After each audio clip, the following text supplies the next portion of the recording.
Who's the most famous American whistleblower before Edward Snowden and Chelsea Manning? Well, it happens in the 1960s. It's a guy who lives in Cambridge on Hilliard Street. His name was Daniel Ellsberg.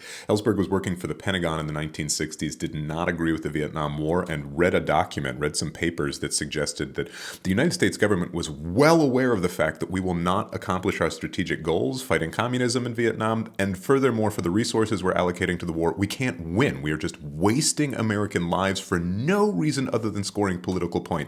He decides these are important. He makes a bunch of photocopies of these papers, and he starts shopping them around to senators, saying, if you introduce this onto the floor of the Senate, you can't be prosecuted, and neither can I. But that's not working. Nobody wants to go forward and do it. He starts showing it to other people until it gets a little dangerous when he shows it to a correspondent for the New York Times, a buddy of his, who makes photocopies of these papers while he's away on vacation and says, I'm going to publish these. They're too important. This is when Ellsberg comes forward and said, it was me. I'm responsible for the leak. I took these papers. I just felt like it was my obligation as an American citizen to let the public know this stuff, and I am ready to accept whatever consequences come my way. When they start to publish, the New York Times publishes the first of 9 pieces in June of 1971. The Nixon administration sues and says to the Supreme Court, don't let them publish anymore. The Supreme Court rules against Nixon, and they publish all of the Pentagon Papers.